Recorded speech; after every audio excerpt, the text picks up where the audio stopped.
नमस्कार, good morning, शुभ प्रभात। मैं हृदय मिश्र आप सभी का स्वागत करता हूं। कैसे हैं आप लोग? आई होप आप सभी लोग अच्छे होंगे, अपनी पढ़ाई को बहुत ही बेहतर ढंग से कर रहे होंगे। आइए सीधे जुड़ते हैं आज की क्लास में, देखते हैं कि आज क्या कुछ चीज़ें आज आपके लिए नई हैं। ठीक है, चलिए सबसे पहले हम आगे बढ़ते हैं, देखते हैं यहाँ पर क्या है। आरोग्यम टेस्ट सीरीज हमारी चल रही है। HO का अगर आपको टेस्ट लगाना है 7625 प्रश्नों के माध्यम से, तो आप ये टेस्ट ले सकते हैं। इसके लिए आप इन दिए गए नंबरों पर संपर्क कर लीजिएगा। 185 टॉपिक वाइज टेस्ट और 20 फुल लेंथ टेस्ट आपको इसमें मिलेगा। ठीक, चलिए इसके अलावा आप चाहें तो HO का हमारा प्रॉपर बैच ले सकते हैं। इसमें लेक्चर्स वगैरह सब कुछ मिलेगा, टेस्ट PYQ सारी चीजें रहेंगी इसमें। ठीक है, ये आप देख लीजिएगा। चलिए आइए आज की पहली जो क्लास है क्या है, प्रधानमंत्री अनुसूचित जाति अभ्युदय योजना आदर्श ग्राम घटक। ठीक है, अभी क्या हुआ है कि जो हमारा सामाजिक न्याय और अधिकारिता मंत्रालय है, इसके द्वारा SC बहुल आबादी वाले क्षेत्रों के सर्वांगीण विकास, यानी कि जो भी हमारे ST कम्युनिटी के लोग होते हैं, अनुसूचित जाति कम्युनिटीज के जो लोग होते हैं, और सामाजिक आर्थिक विकास के लिए प्रधानमंत्री अनुसूचित जाति अभ्युदय योजना संचालित की जा रही है। मतलब इन्हीं के लिए जो है ये योजना चलाई जा रही है। हाल ही में राज्यसभा में सामाजिक न्याय एवं अधिकारिता जो मंत्री हैं अपने आप पे, उनके अनुसार इस योजना के आदर्श ग्राम घटक, ठीक है, के तहत देश भर के 47,328 गांवों का चयन एकीकृत विकास के लिए किया गया है। यानी खास करके ये वे क्षेत्र होंगे जहां पर SC कैटेगरी के लोग ज्यादा हैं। ठीक है, PM अजय के प्रमुख घटक की बात करते हैं। PM अजय एक अम्ब्रेला योजना है जिसे 3 पूर्ववर्ती योजनाओं को मिलाकर के शुरू किया गया है। नंबर 1 प्रधानमंत्री आदर्श ग्राम योजना, अनुसूचित जाति के लिए विशेष केंद्रीय सहायता। ठीक है, केंद्रीय सहायता, और अब इसको अनुदान सहायता घटक कहा जाता है। बाबू जगजीवन राम छात्रावास योजना अब छात्रावास घटक के रूप में है। ठीक है, ध्यान दीजिएगा।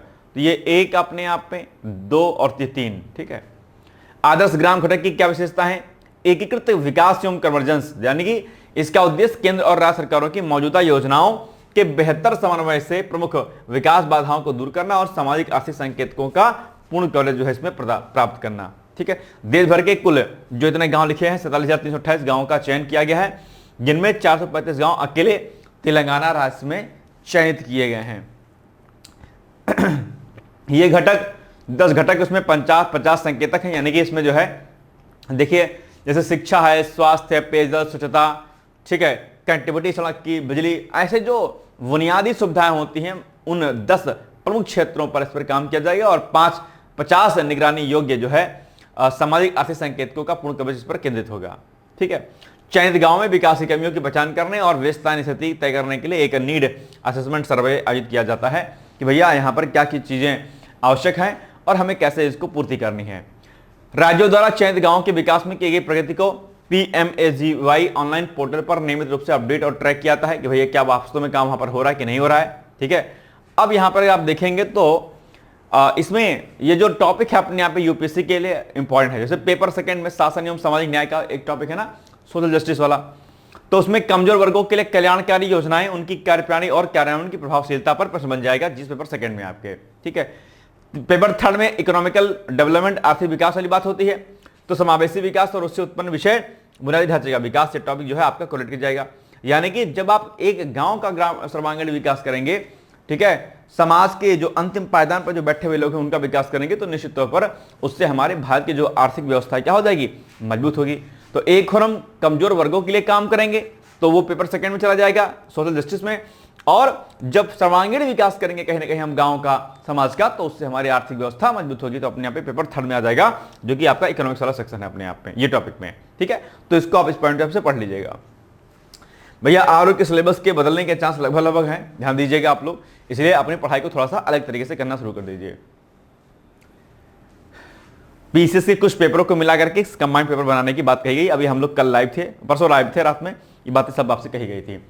प्रधानमंत्री अनुसूचित जाति अभ्युदय योजना के आदर्श ग्राम घटक के संदर्भ में निम्नलिखित कथनों पर विचार करना है। यहां पर 2 कथन बताए गए हैं, आपको जल्दी से बताना है कि इसमें से कौन सा कथन आपके लिए सही है। प्लीज कमेंट करके आंसर जरूर दीजिएगा, बिल्कुल भी गलती नहीं करना है आपको। ठीक है, आंसर देना है एनी हाउ आपको, और सही आंसर देना है। ठीक है, चलिए फटाफट मुझे आंसर दीजिएगा, किसी भी प्रकार की कोई गलती नहीं कीजिएगा। ठीक है, कि हाँ गलती कर दीजिए, गलती नहीं करना है वो, एनी हाउ। चलो, answer number C is the right answer. यानी कि इसमें अगर आप देखेंगे तो ऑप्शन नंबर 1 भी सही है आपका, ऑप्शन नंबर 2 भी सही है। ठीक है, यह भी सही है अपने आप पे और यह भी सही है। आप लोग कमेंट करके रिप्लाई दे सकते हैं, है ना। ऐसा कुछ नहीं कि आप कमेंट नहीं देखते, मैं कमेंट देखता हूं आपके, लेकिन वही है कि आप कमेंट करते नहीं है। ये सब चीजें आप थोड़ा सा सही कर लीजिए अपनी। अरुणाचल प्रदेश की ग्लाव झील भारत का 101वां रामसर स्थल घोषित हो गया है। वैसे ये मैंने आपको करा दिया था, कल हो गया था, लेकिन फिर भी दोबारा से आ गया, चलो कोई बात नहीं, ठीक है। तो ये ग्लाव झील भारत के 101वें रामसर स्थल के रूप में नामित कर दिया गया है, ठीक है। और अब ग्लोबल लेवल पर जो है 101 जो है हमारे यहाँ पर रामसर स्थल हो गए हैं, ठीक है।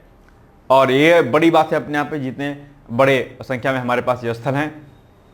ग्लाव झील अरुणाचल प्रदेश के लोहित अंझाव क्षेत्र में कमलांग टाइगर रिजर्व और वन्यजीव अभ्यारण्य से होकर गुजरती है, के दायरे में स्थित है, ठीक है। यह पूर्वी हिमालय में स्थित एक निर्मल उच्च ऊंचाई वाली मीठे पानी की झील है अपने आप में। और पूर्वी हिमालय कल भी मैंने आपसे कहा था कि क्या है ये अपने आप में हॉट स्पॉट है।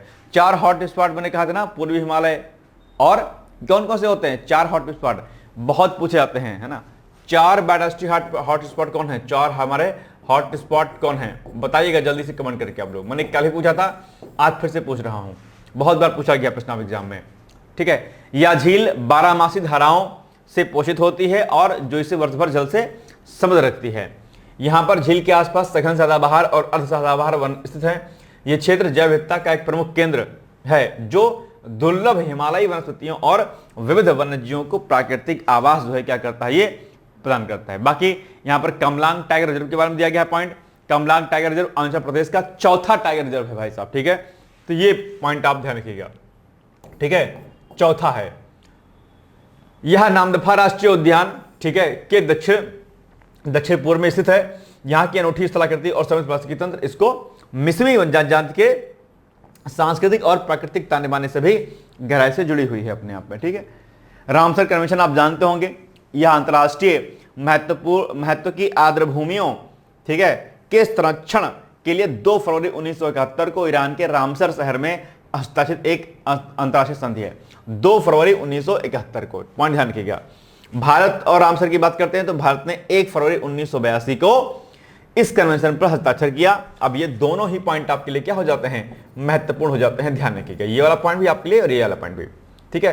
किसी स्थल को रामसर सूची में शामिल करने से अंतर्राष्ट्रीय स्तर पर उसके संरक्षण, वैज्ञानिक प्रबंधन और इकोलॉजिकल जो बैलेंस होता है उसको बनाए रखने में वैश्विक सहयोग और सहायता मिलती है। और आप जानते होंगे रामसर स्थल अपने आप में आर्द्र भूमियां होती हैं, अर्थात जो जैव विविधता से क्या होती हैं, अपने आप में समृद्ध होती हैं। तो ये एक बड़ा कहीं ना कहीं बेनिफिट आपको देखने को इससे मिलता है। तो ये सब चीजें आपको क्या करनी है, याद रखनी है, बिल्कुल भी आपको स्किप नहीं करना है किसी भी रूप में, किसी भी पॉइंट ऑफ व्यू से, ठीक है। आप इसको लगातार पूरे तन मन से, पूरे मनोयोग से आप इसको देखते रहिए, समझते रहिए, कहीं पर कोई भी गलती करने का प्रयास आप लोग इसमें मत कीजिएगा, ठीक है। और कोई इशू हो तो आप मुझे बताइए।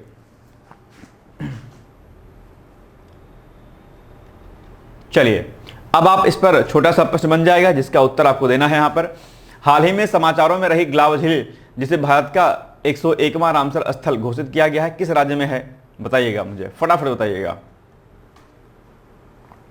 Give me your first answer.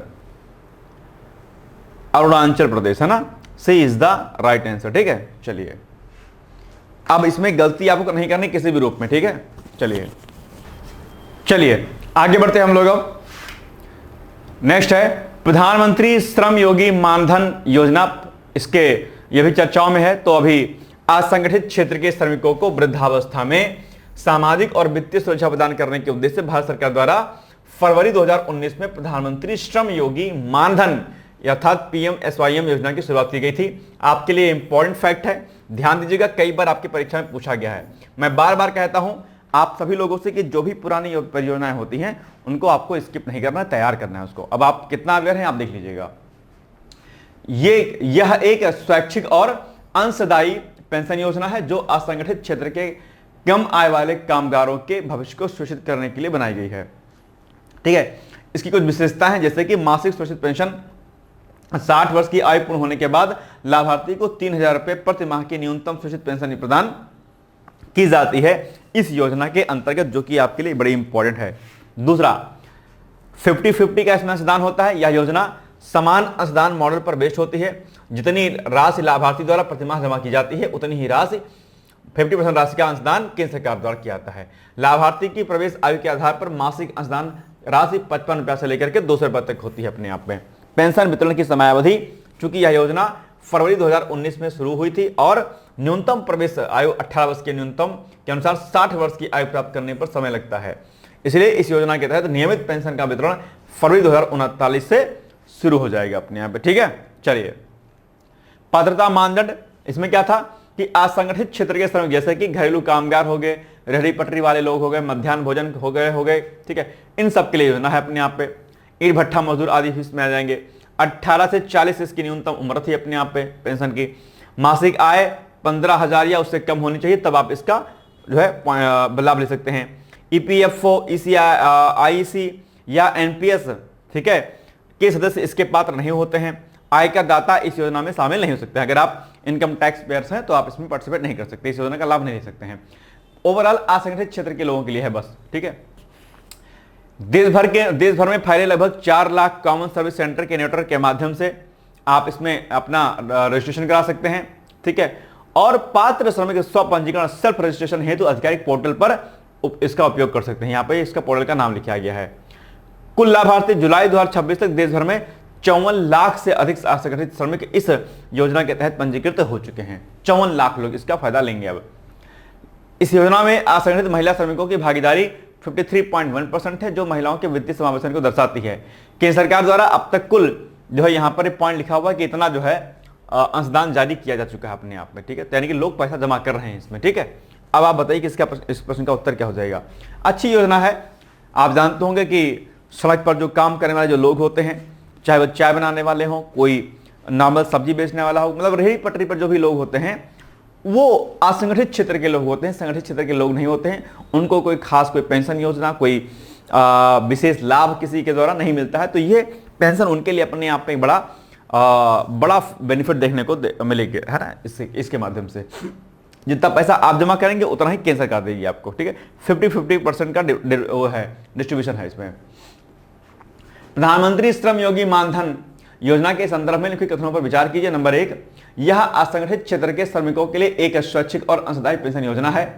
60 वर्ष की आयु प्राप्त करने के बाद लाभार्थियों को 5,000 रुपये प्रति माह की सुनिश्चित पेंशन दी जाएगी। अब आप बताइए कि इसमें से कौन सा कथन सही है।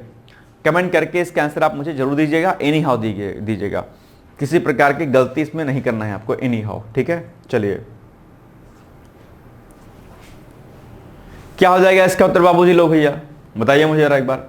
इसका उत्तर हो जाएगा आपका ऑप्शन नंबर क्या 1 हो जाएगा। ये नहीं है, इसमें 3,000 की राशि मिलती है ना, 3,000 की, नॉट ओनली 5, मतलब 5,000 नहीं मिलती है, तो केवल 1 होना चाहिए, अर्थात ए इज द राइट आंसर मेरे अकॉर्डिंग। बिल्कुल सही बात है, ए इज द राइट आंसर। चलिए, मादक पदार्थ नियंत्रण में अंतर्राष्ट्रीय सहयोग एवं स्वापक नियंत्रण ब्यूरो NCB अभी चर्चा में रहा है। आप जानते हो कि भारत में मादक पदार्थों का अवैध व्यापार बड़ी जोरों शोर से चलता रहता है।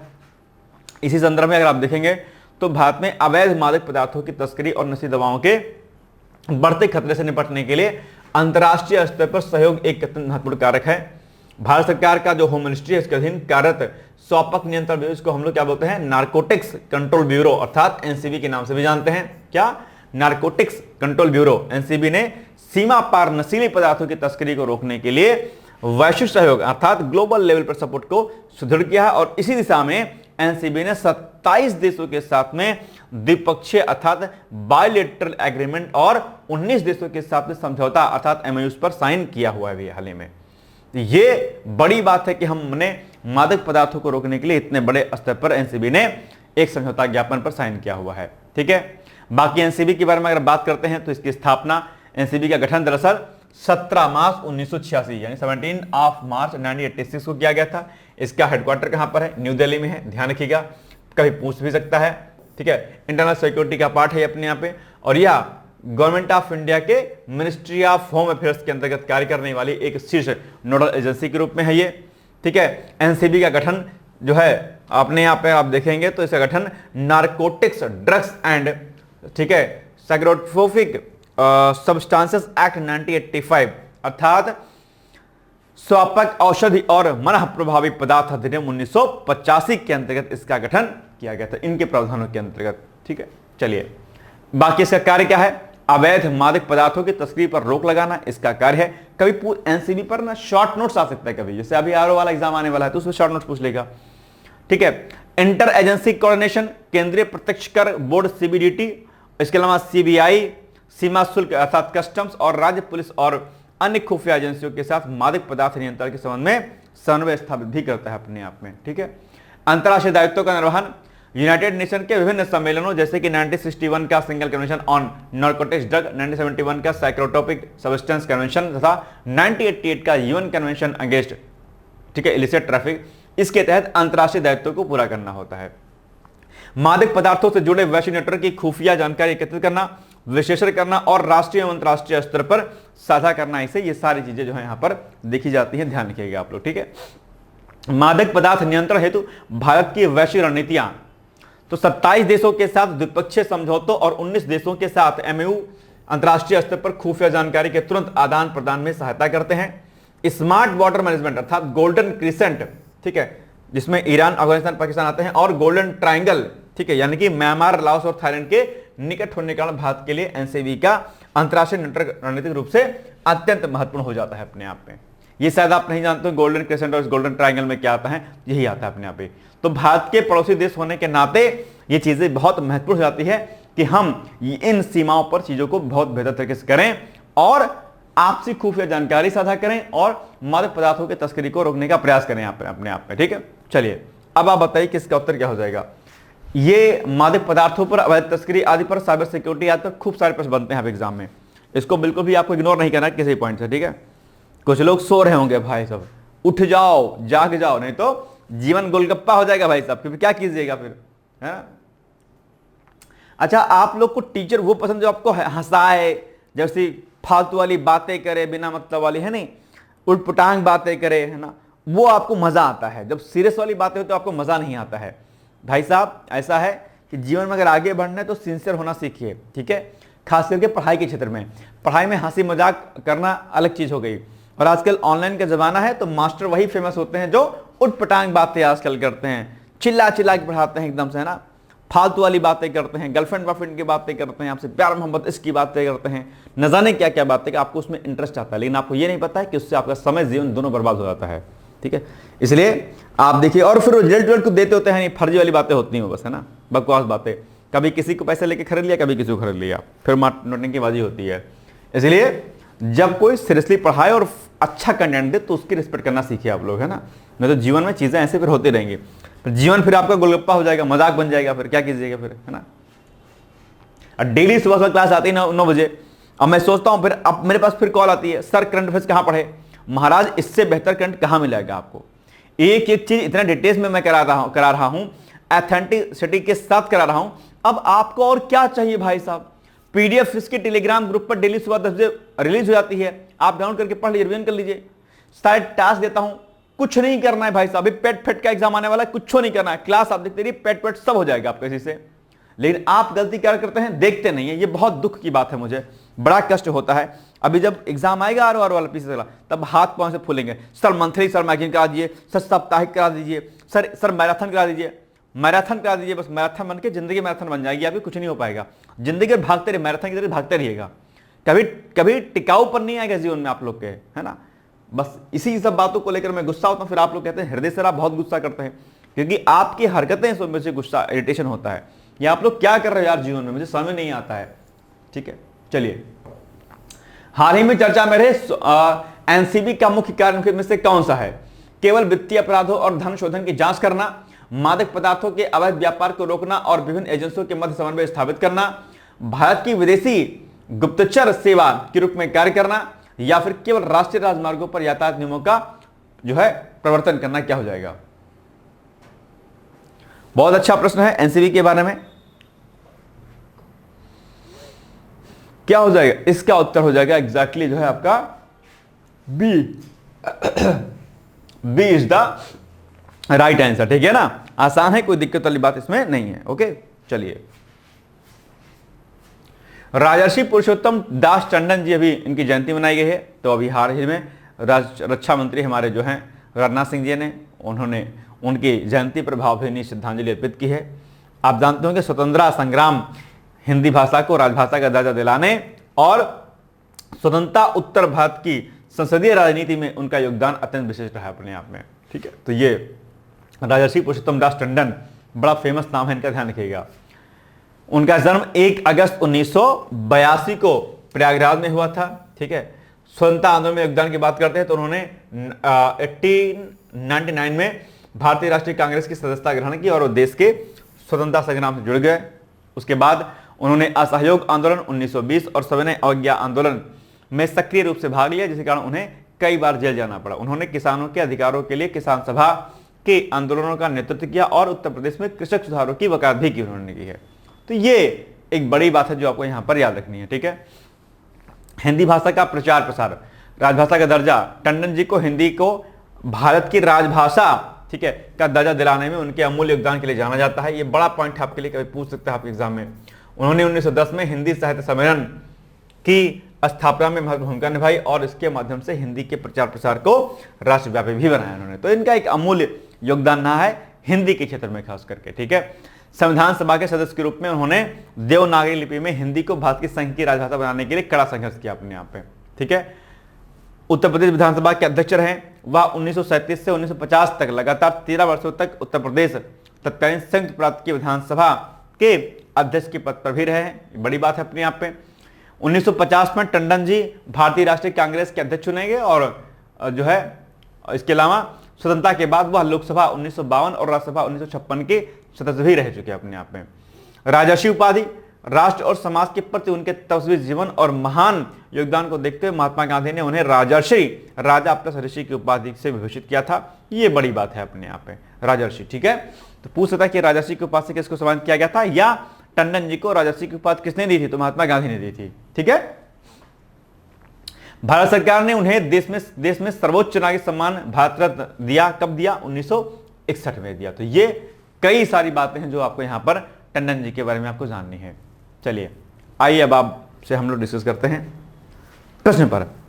प्रश्न क्या है कि पुरुषोत्तम दास टंडन 1937 से 1950 तक निम्नलिखित में से किस प्रांत या राज्य की विधानसभा के अध्यक्ष रहे हैं। संयुक्त प्रांत, बिहार, मध्य प्रदेश या फिर बॉम्बे प्रेसिडेंसी। क्या हो जाएगा इसका उत्तर, बताइए आप लोग। आसान है, इसका उत्तर क्या हो जाएगा आपका, ए वाला हो जाएगा, संयुक्त प्रांत यानी कि उत्तर प्रदेश के। ठीक है, तत्कालीन संयुक्त प्रांत मतलब। चलिए, कारगिल विजय दिवस अभी चर्चा में रहा है। 26 जुलाई को आप जानते होंगे कारगिल विजय दिवस मनाया जाता है। यह महत्वपूर्ण राष्ट्रीय दिवस वर्ष 1999 में कारगिल युद्ध में पाकिस्तानी घुसपैठियों के खिलाफ भारतीय सशस्त्र बलों की ऐतिहासिक और निर्णायक जीत के उपलक्ष्य में मनाया जाता है। कारगिल युद्ध के समय आप लोग थे कि नहीं थे मुझे नहीं पता, आप में से बहुतों का जन्म नहीं हुआ होगा हालांकि मेरा तो हो गया था और बहुत खराब स्थिति थी उस समय भाई साहब, लेकिन हमारे जवानों ने मुंहतोड़ जवाब दिया। मई से जुलाई 1999 के बीच जम्मू कश्मीर अब लद्दाख के शासित प्रदेश के रूप में जो कि है कारगिल, द्रास और बाटालिक सेक्टरों में उच्च ऊंचाई वाली रणनीतिक चोटियों पर पाकिस्तानी सेना और आतंकवादियों ने अवैध रूप से कब्जा कर लिया था। इसके जवाब में भारतीय सेना ने क्या चलाया था, ऑपरेशन विजय चलाया था और भारतीय वायुसेना ने ऑपरेशन सफेद सागर लॉन्च किया। दो लोगों ने अलग अलग। ठीक है, 7 दिनों तक चले इस भीषण युद्ध के बाद 26 जुलाई 1999 को भारतीय सेना ने अपने सभी क्षेत्रों को सफलतापूर्वक वापस ले लिया और युद्ध की आधिकारिक समाप्ति की घोषणा कर दी। ठीक, यह दिवस हमारे वीर सैनिकों के अदम्य साहस, वीरता, सर्वोच्च बलिदान आदि को जो है ये अर्पित करता है अपने आप में। और वर्ष 2026 में इस देश इस गौरवशाली की जीत की 27वीं वर्षगांठ भी मना रहा है अपने आप में, है ना। चलिए, कारगिल विजय दिवस हर साल किस दिन मनाया जाता है भाई बताइए। ये सब चीजें आप लोग जानिए, अपने देश बारे में जानिए, लेकिन आप लोग प्यारे प्यारे जंजी हैं, प्यारे प्यारे जंजी को क्या बताया जाए क्या करते हैं। दिल्ली वाले जंजी मत बनिएगा, है ना, ध्यान रखिएगा। ढपली वाले ढपली बजाते रहते हैं ना जंजी, वो ढपली बजाने वाले जंजी मत बनिएगा। अपने संस्कारों, अपनी नीतियों और अपनी परंपराओं को सजोते हुए देश और सरकार का विरोध करिए, लेकिन ठीक है, देश की अखंडता, अस्मिता और देश के किसी भी धार्मिक चीजों पर कोई भी टिक्का टिप्पणी नहीं किया करिए, है ना, नहीं तो ढपली बजाते रह जाइएगा। चलिए, 24 जुलाई, 25 जुलाई, 26 जुलाई या फिर 27 जुलाई, क्या हो जाएगा इसका जल्दी आंसर, 26 जुलाई। C is the right answer. ठीक है, क्या हो जाएगा, C is the right answer. यही तो है, कुछ और होगा। ठीक है, latest national family health survey NFHS 6 का डेटा भी रिलीज हुआ है, आप जानते होंगे।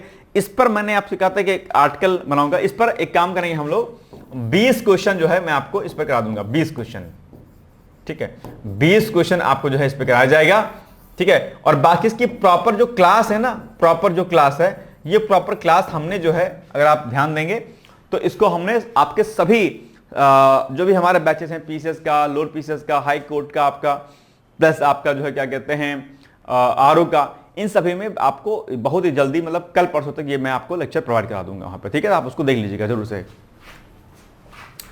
तो मई में केंद्रीय स्वास्थ्य एवं परिवार कल्याण मंत्रालय द्वारा जारी छठे राष्ट्रीय परिवार स्वास्थ्य सर्वेक्षण के नवीनतम आंकड़ों के अनुसार भारत की कुल प्रजनन दर टेफा 2.0 पर क्या है, स्थिर बनी हुई है, ठीक है। दूसरा, कुल प्रजनन दर का अर्थ क्या होता है, एक महिला द्वारा अपने संपूर्ण प्रजनन काल में औसतन बच्चों को जन्म देने की संख्या। एनएफएचएस 6 के आंकड़े यह पुष्टि करते हैं कि भारत का टेफर अभी भी 2.1 के अंतरराष्ट्रीय प्रतिस्थापन स्तर, ठीक है, से नीचे है, जो जनसंख्या स्थिरीकरण का एक अत्यंत सकारात्मक संकेत है। इससे पूर्व एनएफएचएस 5 द्वारा 19 से 21 में भारत का टेफर 2.0 ही दर्ज किया गया था अपने आप में, तो यह भी चर्चाओं में रहा है, ध्यान लीजिएगा। इस स्थिरता का मुख्य श्रेय मिशन परिवार विकास जैसी सरकारी योजनाओं, महिला साक्षरता में दर में वृद्धि और गर्भ निरोधक प्रसार के 69.1% हो जाने को दिया गया है अपने आप में, ठीक है। तो हालांकि इसका इतना ही डेटा नहीं, इसमें बहुत सारा डेटा है, तो हम आपको करा देंगे। फिलहाल इसमें एक डेटा आपको मेंशन किया गया था। चलिए, latest national family health survey, क्या latest national family health survey 6 के अनुसार भारतीय कुल प्रजनन दर क्या है, टिफार रेट क्या है, 1.8, 2.0, 2.2, 2.5। अच्छा, ये इंपॉर्टेंट है बाबूजी लोग, है ना, बड़ा इंपॉर्टेंट है। इस पर हम लोग 20 प्रश्न कर लेंगे, 20 प्रश्न, तो आपका ये जो है पूरा कवर हो जाएगा, ठीक है। कल परसों तक हम आपको करा देंगे, नहीं होगा तो संडे की मॉर्निंग में करा देंगे या लाइव करा लेंगे, जैसा भी होगा। बताइए, 2.0 यानी कि option number B is the right answer, ठीक है ना, ठीक है। 21वां ईस्ट एशिया समिट, यह भी चर्चाओं में रहा है अपने आप में। वर्ष 2026 के लिए 21वें ईस्ट एशिया समिट का मेजबान शहर मनीला फिलीपींस है अपने आप पे। पूछ सकता है सीधे प्रश्न अपने एग्जाम में कि भैया बताइए 21वां ईस्ट एशिया समिट कहां पर हो रहा है, आप तुरंत उत्तर देंगे सर कहां पर हो रहा है, मेजबान शहर कौन सा है आपके अपने आप में, मनीला है। क्या है, मनीला, जो कि फिलीपींस में है। चूंकि म्यांमार में चल रहे राजनीतिक संकट के कारण फिलीपींस ने वर्ष 2026 के लिए आसियान की अध्यक्षता का भार ग्रहण किया है। आप जानते होंगे आसियान की अध्यक्षता कौन ग्रहण कर रहा है, अपने आप में फिलीपींस ने, इसलिए वह आसियान शिखर सम्मेलन के साथ साथ में 21वें पूर्वी एशिया शिखर सम्मेलन की भी मेजबानी कर रहा है। तो दो प्रश्न बनेंगे, एक 21वां ईस्ट एशिया समिट कहां पर हो रहा है, फिलीपींस मनीला में हो रहा है, और दूसरा 2026 के लिए आसियान की अध्यक्षता कौन कर रहा है, तो भी फिलीपींस कर रहा है, ठीक है, पॉइंट ध्यान रखिएगा। इस वर्ष के लिए फिलीपींस की अध्यक्षता का जो आधिकारिक विषय है वो यहां पर आपके साथ लिखा हुआ है। क्या लिखा है, नेविगेटिंग आवर फ्यूचर टुगेदर, अर्थात एक साथ हमारे भविष्य को नेविगेट करना। पूर्वी एशिया शिखर सम्मेलन भारत प्रशांत क्षेत्र में रणनीतिक, राजनीतिक और भू आर्थिक अर्थात जियोइकोनॉमिक चुनौतियों पर चर्चा करने के लिए एक प्रमुख बहुपक्षीय क्या है, मंच है अपने यहाँ पे। तो कहीं पूछे पूर्वी एशिया शिखर सम्मेलन क्या है तो आप बताइएगा। इसमें 18 सदस्य देश शामिल हैं, जिनमें आप देखिएगा तो 10 आसियान देश हैं और 8 संवाद भागीदार, जिनमें आपका भारत, अमेरिका, चीन, रूस, जापान, दक्षिण कोरिया, ऑस्ट्रेलिया और न्यूजीलैंड इसमें क्या है, शामिल किए गए हैं। तो ये आपको याद रखना है, भूलना नहीं बिल्कुल भी आपको। हाल ही में जुलाई 2026 में मनीला में 16वीं ईएस विदेश मंत्रियों की बैठक भी सफलतापूर्वक संपन्न हुई, जिसमें आगामी 21वें शिखर सम्मेलन, ठीक है, जो कि नवंबर 2026 में प्रस्तावित है, इसका रूपरेखा आदि भी क्या की गई है, इसी में तैयार की गई है। तो ये बड़ी न्यूज है आपके लिए, आप इसको स्किप नहीं कीजिएगा किसी भी रूप में, ठीक है ना। चलिए अब आप मुझे बताओ कि इसका एग्जैक्टली जो उत्तर है वो क्या हो जाएगा। चलो फटाफट बताओ, सी होगा क्या, बिल्कुल सही बात है, सी। गया था नहीं, कहां क्या गया, ऐसा बोल लिखिएगा, ठीक है, तो सी हो जाएगा। चलिए अब आप बताइएगा, आज आपके लिए अभ्यास प्रश्न है। मैं उम्मीद करता हूं कि आप लोग ज्यादा से ज्यादा लोग इसका उत्तर मुझे बताएंगे। प्रोजेक्ट टाइगर की शुरुआत कब हुई थी, बहुत अच्छा प्रश्न है, कृपया करके आप लोग प्लीज इसका उत्तर दीजिएगा, मैं आपसे यही अपेक्षा करता हूं, ठीक है। चलिए बाकी यहां पर हमारे बहुत सारे कोर्सेज के नाम लिखे गए हैं, आप जिस भी कोर्स में आपको लेना होगा उस कोर्स का नाम लिख करके आप भेज दीजिएगा। भैया आपका जो है आरओ 2026 की जो वैकेंसी है वो इसी माह आ रही है। आप लोग दिन दुगनी रात चौगुनी मेहनत करना शुरू कर दीजिए और हर हाल में किसी भी रूप में आप इस वैकेंसी को अपने हाथ से जाने मत दीजिए। यह मैं आप लोगों से बहुत करबद्ध निवेदन कर रहा हूं, कृपया करके इस पर काम आप लोग करना शुरू करिए प्लीज आप लोग, ठीक है। बाकी कहीं कोई दिक्कत नहीं है। तो ये आपके लिए है, यहां पर बैचेस हैं, यहां पर सब लिखे गए हैं। आप जिसमें भी पार्टिसिपेट होना चाहते हैं आप एक बार पार्टिसिपेट हो जाइएगा। तो आज के लिए बस इतना ही, कल मिलेंगे हम लोग एक नई क्लास में। तब तक आप लोग पढ़ते रहिए, मुस्कुराते रहिए, यूं ही आगे बढ़ते रहिए। बहुत बहुत धन्यवाद है, ऑल द बेस्ट है, thank you so much, bye bye, take care.